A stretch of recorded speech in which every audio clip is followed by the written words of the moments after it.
그리고 거의 다 끝나갑니다.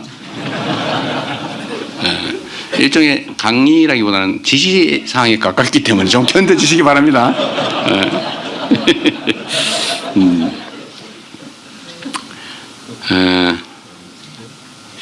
이런 게 있어요. 아까 말씀드린 것처럼 그 공직자들이 어떻게 하느냐. 뭐 조선시대의 왕이라고 하는 걸로 표현되기도 하지만 이 공직자가 하기에 따라서 세상이 정말 흥하기도 하고 망하기도 하는데, 그러니 공직자들이 나라가 흥할 수 있고 국민들이 더 나은 삶을 누릴 수 있도록 똑같은 조건에서 그렇게 하도록 만들어주는 게 최고 지휘자가 할 일이잖아요. 그죠?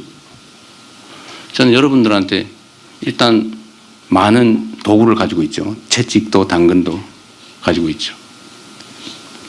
근데 가능하면 당근을 많이 써서 스스로 자부심 느끼면서 일하고, 내가 나라를 위해서 이런 기여를 했어. 그러니까 자식들한테도 내가 이 나라를 위해서 이런 결과를 만들어내는 어느 시대의 훌륭한 공직자 그룹의 일원이었어 라고 평가 듣고 여러분도 그렇게 자부심 느끼기를 바랍니다. 그렇게 만들어야죠. 근데 여기에 큰 장애가 하나 있어요. 열심히 일하면 감사를 자꾸 해요. 일 안 하면 감사당할 일이 없어요. 안전하게 가야죠. 근데 불행하게도 이게 원래부터 있던 공직사회 문제입니다. 복지부도 뭐 월급 주고 때 되면 웬만하면 승진하고 모두가 다 그러고 있으니까 일종의 뭐 카르텔이라고 그럴까, 적당히 하기. 막 열심히 일하는 사람 보면 자식이 저 잘난 척 하려고 제가 괜히 저런다 그러고. 근데 이걸 고치기 위해서 온갖 가지 우리가 연구를 해냈잖아요.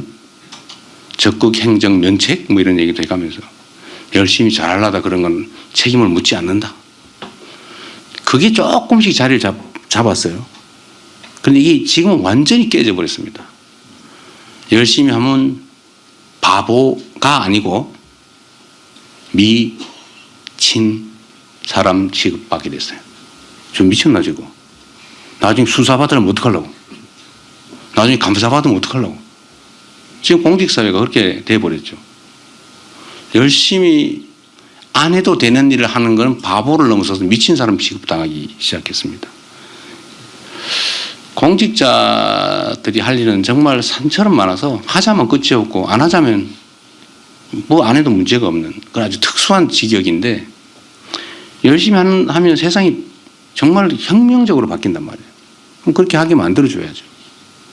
근데 이거를 100명 중에 열심히 하는 100명 중에 혹시 한 명이 나쁜 의도를 가지고 악용하지 않았을까? 그 한 명을 잡는다고 100명을 때려놨으니 누가 그 일을 하겠습니까? 그래서 이 적극 행정 면책 제도나 이런 것들이 다 이제 무용지물이 됐어요. 아무도 안 믿어요. 지금 그 얘기해도 네가 권력을 잃은 다음에 그 다음은 어떻게 책임질 건데? 지금 이렇게 얘기하면 할 말이 없잖아요.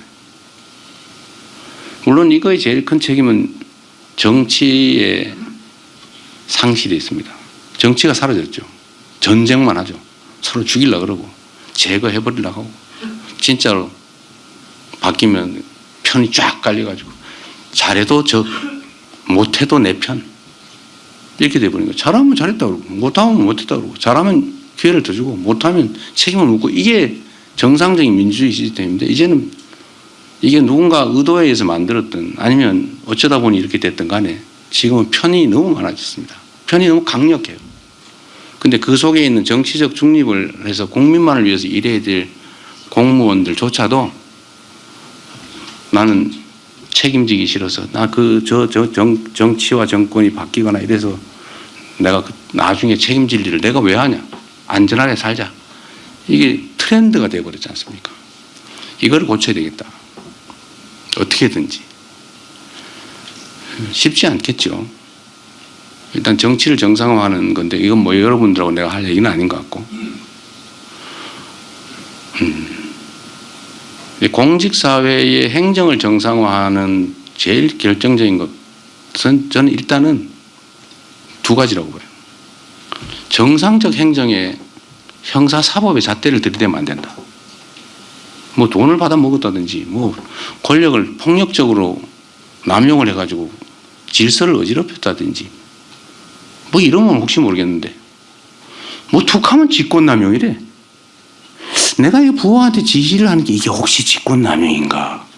나중에 문제될 수 있는가? 여러분 걱정되시죠? 아닌 척 하시는 거예요? 뭐 일을 안 하시는 분들이거나. 네, 그건 아닐 것 같고 너무 심각하죠. 요즘은 기록과 녹음이 상식이 됐죠. 증거를 남긴다. 난 시켜서 했다라고 언젠가 변명이 될지도 모르니까 시켰다는 증거를 남기죠. 공문으로 하는 게 아니고 뭐 전화로 하면 녹음해놓고 아니면 비망록, 요새 비망록 쓰는 게 유행이라는데요. 아닌 척 지금 표정을 자칫 내가 반응을 보이면 내가 한 사람 되니까 지금 표정 관리하느라고 어려우시죠? 네. 이게 이렇게 뭔 행정을 하겠어요. 그래서 이 직권남용의 남용을 막기 위한 장치를 만들도록 하겠습니다. 이럴 때 박수도 한번 하세요.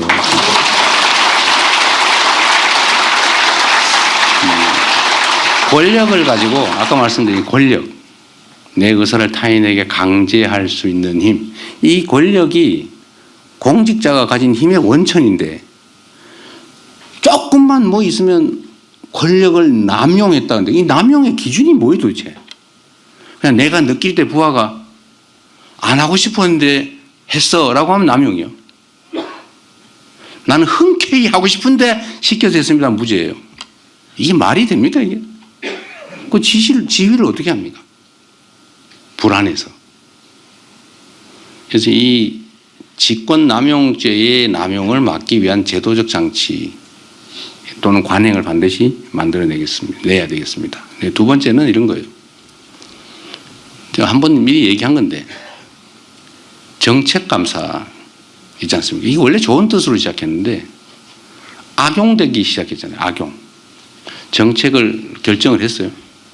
그런데 그 정책이 예를 들면 아주 막 큰 효과를 냈는데도 시간 지난 다음에 나중에 보니까 이것보다 더 좋은 정책이 있었는데 왜 그렇게 했어?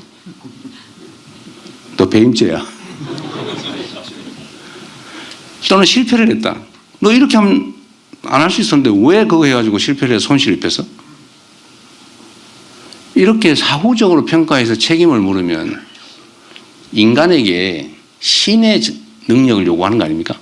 그거 어떻게 알아요? 나름 최선을 다해서 판단했고 그게 재량권이잖아요. 행정법에서 재량권을 인정하는 이유가 뭐예요? 능동적으로 대응하라고. 상황에 능동적으로 대응하기 위해서 이렇게 할 수도 있고 저렇게 할 수도 있고 그걸 여지를 줘야 되지 아니면 딱 정해놓고 법원 판결하듯이 그렇게 하면 거기 사회가 움직여지겠습니까? 그래서 원래 재량권을 주는 거예요. 그리고 그 재량권 안에서 정말 아주 명백히 증명되는 고의로 그랬다면 혹시 모르겠는데 나름 최선을 다한 결과로 나중에 보니까 상황이 달랐어요. 아니 상황이 바뀌었어요.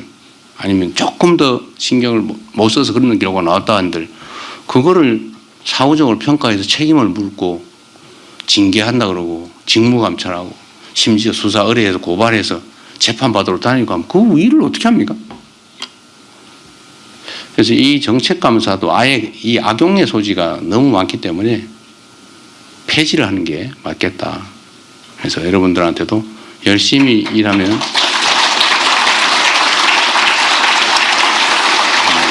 이거 억지로 친 거죠?